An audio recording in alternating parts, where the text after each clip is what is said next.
मैया मैं कैसा दिख रहा हूँ। एक बार सुबह सुबह ही मैया ने अपने लाला को नला धुला कर तैयार किया। नन्हे काना को पीला जबला पहनाकर सुनहरी डोर से उसे बांध दिया। नन्हे नन्हे पैरों में पायल और हाथों में बाजूबंद पहना दिए। घुंघराले बालों पर एक छोटी बांधकर उस पर सुंदर मोर मुकुट भी सजा दिया। कमर पर सोने की करदनी बांध दी है और मस्तक पर कस्तूरी चंदन का सुंदर तिलक लगा दिया है। मैया ने जैसे ही कान्हा के विशाल नैनों में काजल लगाकर हाथ में उनकी मुरली थमाई की कान्हा ने गजब कर दिया। कान्हा भागते हुए आंगन में गए और जमीन में लोट लोट कर सारा शरीर ब्रज रज से धूल घूसित कर दिया और हंसते हुए मैया यशोदा के सामने आकर खड़े हो गए। उनके आगे की दो नन्ही नन्ही दंतुलियां मोटे मोटे गालों के बीच से दिखाई दे रही है।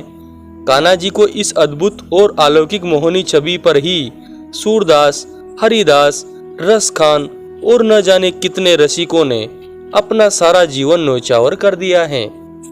अचानक कन्हैया मैया के सामने आकर बोले, मैया मैया बताओ ना मैं कैसा दिख रहा हूँ। कान्हा ने शरारत से हंसते हुए फिर पूछा। ऐसे ही अनेकों रोचक एवं ज्ञानवर्धक पोस्ट पढ़ने के लिए हमारे YouTube चैनल को सब्सक्राइब जरूर कीजिए। कहा तो थोड़ी देर पहले का श्रृंगार और कहा अब यह वेश। कान्हा का पूरा शरीर, वस्त्र और श्रृंगार सब व्रज रज से भर गया। मैया का अचंभित मुख देखकर कान्हा ने शरारत से हंसते हुए फिर से पूछा तो गुस्से से मैया ने आओ देखा न ताओ अपनी छड़ी उठाई और उसे लेकर कान्हा के पीछे दौड़ी।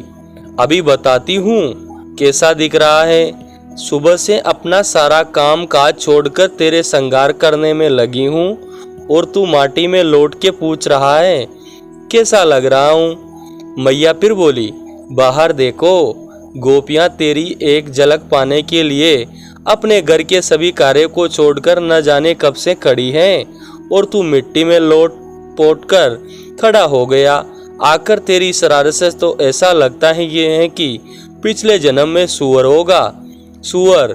कन्हैया ने सोचा कि मैया तो बहुत बड़ी ज्योतिष है, उसे मालूम है कि एक बार मैंने वरा अवतार भी धारण किया था। अब कन्हैया आगे आगे भाग रहे हैं और मैया छड़ी लेकर पीछे पीछे दौड़ रही है। मैया कान्हा को पकड़ने ही वाली थी कि तभी कान्हा मैया को फिर से मुंह चिढ़ाकर भाग गए। मैया दौड़ते दौड़ते थक गई और बैठकर आंसू बहाने लगी। अब कन्हैया ने सोचा कि मैया को ज्यादा सताना ठीक नहीं है। कान्हा ने प्यार से मैया के पास आकर मैया की टुड्डी पकड़कर मैया का मुख अपनी ओर किया तो देखा कि मैया की आंखों में आंसू निकल रहे हैं। तब अपने नन्हे हाथों से मैया के आंसू पोंछते हुए बोले, रूठो मत मैया, यह सब मैं तुम्हारे लिए ही करता हूँ।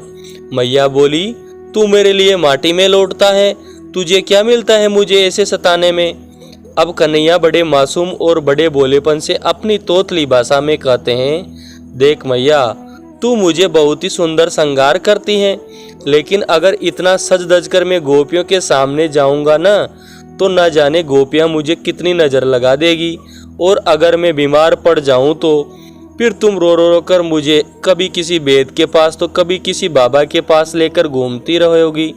मैं तुम्हें परेशान होकर रोता हुआ नहीं देख सकता हूँ मैया, इसलिए मैं माटी में लौट लौट कर सूरत बिगाड़ लेता हूँ। और सुन मैया, कन्हैया और भी ज्यादा मासूमियत से बोले, बहुत सी गोपियाँ मुझे गोद में उठाती हैं, बहुत सी गोपियाँ मुझे चूमती हैं, तो किसी गोपी की नज़र मुझे ना लग जाए और मैं बीमार ना पड़ जाऊं, इसलिए मैं अपना श्रृंगार बिगाड़ देता हूँ ताकि तुझे कोई परेशानी ना पड़े।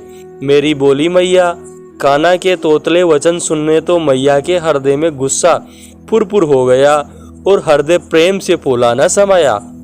अब तो मैया कन्हैया को अपनी गोदी में लेकर उनके मुख को चूमती रही। फिर एक तिनका लेकर कन्हैया के ऊपर से फिरा फिरा कर नजर उतारी और नारायण को प्रार्थना करी कि मेरे लाल कन्हैया को किसी भी बुरी बला की नजर ना लगे, और वह कान्हा जी को भवन के भीतर ले गई। बाहर गोपियां कृष्ण दर्शन के लिए विरह से तड़प रही थी। इस लीला ने कन्हैया गोपियों की विरह आनंद प्रदान किया था। आशा है कि आप सभी को इस लीला में अलौकिक आनंद की अनुभूति हुई होगी। दोस्तों, अगर हुई है तो हमारे YouTube चैनल को सब्सक्राइब जरूर कीजिए और ज़्यादा से ज़्यादा शेयर कीजिए। धन्यवाद दोस्तों। जय श्री कृष्ण।